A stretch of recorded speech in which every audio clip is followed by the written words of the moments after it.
Bus ಎಲ್ಲರಿಗೂ ನಮಸ್ಕಾರಗಳು. ಹೇಗಿದ್ದೀರಿ? ಎಲ್ಲರೂ ಚೆನ್ನಾಗಿದ್ದೀರಿ ಅಂತೇಳಿ ಭಾವಿಸ್ತಾ ಈ ವಿಡಿಯೋನ ಸ್ಟಾರ್ಟ್ ಮಾಡ್ತಾ ಇದ್ದೀನಿ. ನಿಮ್ಗೆಲ್ರಿಗೂ ತಿಳಿದಿರುತ್ತೆ, ಈ ವಾರ ಉತ್ತಮ ಕಳಪೆ ಅಂತ ಯಾವುದು ಕೂಡ ಇರೋದಿಲ್ಲ. ಯಾಕಂತ ಹೇಳಿದ್ರೆ ಗೆಸ್ಟ್ ಅಪಿಯರೆನ್ಸ್ ಇದ್ದ ಕಾರಣ ಈ ವಾರ ಉತ್ತಮನೂ ಇಲ್ಲ, ಕಳಪನೂ ಇಲ್ಲ. ಯಾರು ಕೂಡ ಈ ವಾರ ಜೈಲಿಗೆ ಹೋಗೋದಿಲ್ಲ ಅಂತಲೇ ಹೇಳ್ಬೋದು. ಮೇ ಬಿ ಉತ್ತಮ ಕಳಪೆ ಇದ್ದಿದ್ದರೆ ಈ ವಾರ ಎಲ್ಲರೂ ಕಳಪೆನ ಗಿಲ್ಲಿಗೆ ಕೊಡ್ತಾಯಿದ್ರು ಅಂತ ಅನಿಸುತ್ತೆ. ಯಾಕಂತ ಹೇಳಿದ್ರೆ ಅವರು ಗೆಸ್ಟ್ ಹತ್ರ ಅವ್ರು ಮಾತಾಡಿದ ರೀತಿ ಎಲ್ಲವನ್ನು ನೋಡಿ ಅವ್ರು ಕೊಡ್ತಾಯಿದ್ರು ಅನಿಸುತ್ತೆ. ಬಟ್ ಗಿಲ್ಲಿ ಮಾಡ್ತಾ ಇದ್ದಿದ್ದು ಓನ್ಲಿ ಕಾಮಿಡಿ ಮಾತ್ರ ಅಂತ ಎಲ್ರಿಗೂ ಕೂಡ ಗೊತ್ತಿರಲ್ಲ. ಯಾಕಂತ ಹೇಳಿದ್ರೆ ಅವರು ಟಾರ್ಗೆಟ್ ಬೇಸ್ ಮೇಲೆ ಮಾಡ್ತಾಯಿದ್ರು ಅಂತ ನನಗೆ ಅನ್ನಿಸ್ತಾ ಇದೆ.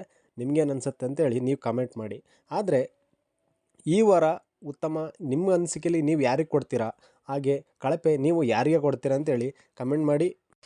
ಈ ವಾರ ಗೆಸ್ಟಾಗಿ ಬಂದಿರತಕ್ಕಂಥ ರಜತ್ ಮತ್ತು ಮಂಜು ಜೊತೆಗೆ ನಮ್ಮ ಚೈತ್ರ ಕುಂದಾಪುರ ಅವರು ಜೊತೆಗೆ ತ್ರಿವಿಕ್ರಮ್ ಅವರು ಇವರಿಷ್ಟು ಜನ ಏನು ಬಂದಿದ್ರಲ್ಲ, ಜೊತೆಗೆ ಇವರಿಗೆ ನಮ್ಮ ಕಿಚ್ಚ ಸುದೀಪ್ ಅವರು ಕ್ಲಾಸ್ ತಗೊಳ್ಬೇಕು ಅಂತ ನಿಮ್ಗೆ ಅನ್ನಿಸ್ತಾ ಇದೆ. ಯಾಕಂತ ಹೇಳಿದ್ರೆ ಇವರು ಆಡಿರತಕ್ಕಂಥ ಆಟಗಳು ಒಂದೊಂದ ಎರಡೆರಡ, ಯಾಕಂದರೆ ಕೌಂಟಿಂಗ್ ಆಗಲಿಕ್ಕೆ ಸಾಧ್ಯ ಇಲ್ಲ, ಅಷ್ಟು ಆಟಗಳನ್ನು ಇವರು ಆಡಿದ್ದಾರೆ ಅಂತಲೇ ಹೇಳ್ಬೋದು.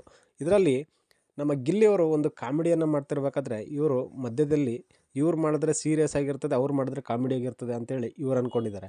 ಬಟ್ ಸುದೀಪಣ್ಣ ಇವತ್ತು ಹೇಳ್ತಾರೆ ಯಾವುದು ಕಾಮಿಡಿ ಯಾವುದು ಸೀರಿಯಸ್ಸು, ಯಾರು ತಪ್ಪು ಮಾಡಿದ್ದಾರೆ ಯಾರು ತಪ್ಪು ಮಾಡಿರಲ್ಲ ಅನ್ನೋದನ್ನು ಇವತ್ತು ಬಿಡಿಸಿ ಹೇಳ್ತಾರಲ್ಲ, ಆವಾಗ ಗೊತ್ತಾಗುತ್ತೆ ಯಾರು ತಪ್ಪು ಮಾಡಿದ್ದಾರೆ ಅಂತೇಳಿ. ನಿಮ್ಮ ಅನಿಸಿಕೆ ಪ್ರಕಾರ ಗಿಲ್ಲಿ ಮಾಡಿರುವಂಥದ್ದು ಎಲ್ಲರೂ ಸರಿ ಅಂತ ನಾವು ಹೇಳೋಕ್ಕಾಗಲ್ಲ, ಎಲ್ಲನೂ ತಪ್ಪು ಅಂತಲೂ ನಾವು ಹೇಳೋಕ್ಕಾಗಲ್ಲ. ಯಾಕಂತ ಹೇಳಿದ್ರೆ ಗಿಲ್ಲಿ ಮಾಡಿರ್ತಕ್ಕಂಥದ್ದೇ ಕಾಮಿಡಿ. ಯಾಕಂದರೆ ಅವನು ಕಾಮಿಡಿ ಶೋಯಿಂದ ಬಂದಿರೋದ್ರಿಂದ ಅವನು ಮಾಡೋದೇ ಕಾಮಿಡಿ ಆಗಿರ್ತದೆ. ಆದ್ದರಿಂದ ಅವನು ಸ್ವಲ್ಪ ಕಾಮಿಡಿ ಮಾಡೋಕ್ಕೆ ಹೋಗಿರುತ್ತೆ, ಅದು ಅತಿರೇಕ ಆಗಿರುತ್ತೆ, ಅದು ಸ್ವಲ್ಪ ಇಲ್ಲಿ ಅಲ್ಲಿವರೆಗೂ ಅರ್ಟಾಗಿರುತ್ತೆ ಅಂತಲೇ ಹೇಳ್ಬೋದು. ಆದರೆ ಇವ್ರು ಮಾಡಿರೋದು ಸರಿ ಅಂತ ನಾವು ಹೇಳೋಕ್ಕಾಗಲ್ಲ. ಸುದೀಪಣ್ಣ ಇವತ್ತು ಅದನ್ನೇ ಮಾತಾಡಬೇಕಾಗುತ್ತೆ. ಯಾಕಂತ ಹೇಳಿದ್ರೆ ಗೆಸ್ಟ್ ಅಂತ ಬಂದವರು ಅವ್ರವ್ರು ಏನು ಕೆಲಸ ಅಂತ ಆಲ್ರೆಡಿ ವಹಿಸಿರ್ತಾರೆ, ಹೋಟೆಲ್ನ ಮ್ಯಾನೇಜ್ಮೆಂಟ್ ಆಗಿರೋರು ವಹಿಸಿರ್ತಾರೆ. ಬಟ್ ಇವರು ಅದನ್ನು ಉಲ್ಟಾ ಮಾಡಿರ್ತಾರೆ.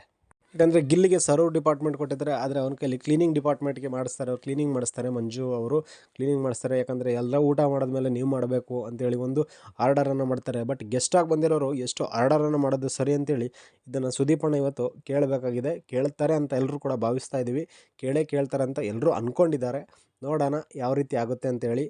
ಮತ್ತು ಧ್ರುವ್ ಅಂತವರು ಟೀ ಬಗ್ಗೆ ಮಾತಾಡ್ತಾರೆ, ಅದು ಎಷ್ಟು ಸರಿ ಎಷ್ಟು ತಪ್ಪು ಅನ್ನೋದನ್ನು ಇವತ್ತು ಸುದೀಪಣ್ಣ ಸ್ವಲ್ಪ ಮಾತಾಡಲಿಕ್ಕೆ ಹೇಳ್ತಾರೆ. ಯಾಕಂತ ಹೇಳಿದ್ರೆ ಮಾತಾಡ್ತಾರೆ. ಯಾಕಂತ ಹೇಳಿದ್ರೆ ಅದು ಒಂದು ವಲ್ಗರ್ ವರ್ಲ್ಡ್ ಆಗಿರೋದ್ರಿಂದ ಆಲ್ಮೋಸ್ಟ್ ಮಾತಾಡ್ತಾರೆ ಅಂತ ಎಲ್ಲರೂ ಅಂದ್ಕೊಂಡಿದ್ದಾರೆ. ಮತ್ತು ಮಾತಾಡಲೇಬೇಕು ಅಂತ. ಯಾಕಂತ ಹೇಳಿದ್ರೆ ಮುಂದೆ ಒಂದು ದಿನ ಬಿಗ್ ಬಾಸ್ ಮನೆಯಲ್ಲಿ ಅದೇ ಒಂದು ಹೆಣ್ಣು ಮಕ್ಕಳಿಗೆ ಆಗಲಿ ಯಾರಿಗಾರು ಮತ್ತೆ ಆ ವರ್ಡನ್ನು ಯೂಸ್ ಮಾಡಿದ್ರೆ ಎಷ್ಟು ಟ್ರಿಗರ್ ಆಗಿರುತ್ತೆ ಬೇರೆಯವ್ರಿಗೆ ಅಂತೇಳಿ ಅದು ನೋಡ್ಕೋಬೇಕಾಗುತ್ತೆ. ಆದ್ದರಿಂದ ಇದನ್ನು ವಿಷಯನ ಮತ್ತೆ ಪ್ರಸ್ತಾಪ ಮಾಡಿ ಅಲ್ಲಿ ಅವ್ರಿಗೆ ತಿಳಿಸ್ಬೇಕಾಗಿದೆ.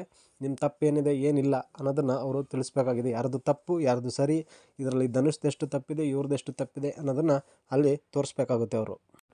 ನೋಡೋಣ ಬಸ್ಸು, ಇದರಲ್ಲಿ ಎಷ್ಟು ಜನ ತಪ್ಪಿದೆ ಎಷ್ಟು ಜನ ಸರಿ ಇದೆ ಅಂತ ಹೇಳಿ ಇವತ್ತು ಕಿಚ್ಚನ ಪಂಚಾಯತಿಯಲ್ಲಿ ನಾವು ನೋಡೋಣ. ನಾವು ಕಾಯ್ತಾ ಇದ್ದೀವಿ ಅದೇ ಪಂಚಾಯತಿಗೋಸ್ಕರ ಎಷ್ಟು ಚೆನ್ನಾಗಿ ಮಾಡಿಕೊಡ್ತಾರೆ ಅಂತ. ಯಾಕಂದರೆ ಕಿಚ್ಚ ಸುದೀಪ್ 12 ಸೀಸನ್ಗಳಿಂದ ಮಾಡ್ತಿರೋದ್ರಿಂದ ಅಷ್ಟೇ ಚೆನ್ನಾಗಿ ನಡ್ಸ್ಕೊಂಡು ಬರ್ತಾರೆ. ಅದು ತುಂಬ ಖುಷಿದೆ ಎಲ್ರಿಗೂ ಅಂತೇಳಿ ಭಾವಿಸ್ತಾ ಈ ವಿಡಿಯೋನ ಇಲ್ಲಿಗೆ ಎಂಡ್ ಮಾಡ್ತಾಯಿದ್ದೀನಿ. ನಮ್ಮ ಚಾನಲನ್ನು ಸಬ್ಸ್ಕ್ರೈಬ್ ಮಾಡಿ, ಹಾಗೆ ಪಕ್ಕದಲ್ಲಿರೋ ಬೆಲ್ ಐಕನನ್ನು ಕ್ಲಿಕ್ ಮಾಡಿ. Thank you.